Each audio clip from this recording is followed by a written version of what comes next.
Moi, je réponds au DG Mokoto.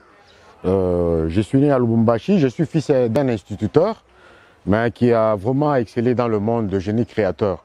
Donc, bien expliqué, je travaille dans le domaine queer, surtout dans le développement durable. Bon, c'est depuis 1988 que j'ai commencé la cordonnerie.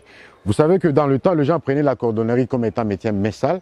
Alors nous, c'était dur parce que je viens de vous signaler ici que mon père était un instituteur. C'était très dur vraiment de voir un fils d'un instituteur être un cordonnier dans le temps. Alors j'ai lutté, vous savez que j'ai grandi vraiment dans une très belle vie à Lubumbashi, là où j'étais même les beefsteaks. Alors on ne sait pas aujourd'hui si cette opportunité pourra se représenter encore. Alors à cette époque-là, je faisais les chaussures, c'était très dur. Depuis 88, j'ai fait, je fais. Alors aujourd'hui, je suis à Kinshasa. Mais comme j'ai toujours pris la décision, je prenais toujours la décision et je disais à mon père que moi, un bon jour à Kinshasa, un grand artiste à Kinshasa, où? Parce que moi, j'étais né à Kolwezi. À Kolwezi, vraiment là où on parle vraiment de cobalt.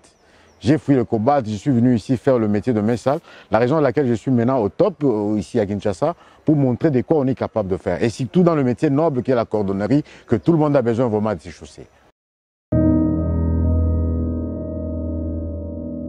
Quand on est mal compris et quand on n'est pas subventionné aussi par le gouvernement, vous savez, en tant que génie créateurs, nous devons être subventionnés par le gouvernement parce que notre pays sera riche et prospère grâce à l'intelligence et au génie créateur de son peuple. Par manque de cela, vraiment, c'est niet. Et comme le pays ne nous subventionne pas, c'est ce qui fait très mal. J'ai eu quand même à faire plusieurs vraiment expositions ici, avec des expositions croisées avec des expatriés de d'autres pays. Mais vraiment, nous on est au top, mais on n'est pas subventionné. Vous voyez les autres là, ils venaient ici avec des histoires qui n'ont pas même la tête. Mais vous voyez qu'il fait des avions, des visas multitudes dans le passeport. Mais ici chez nous, c'est nous. Mais nous ne sommes pas fatigués.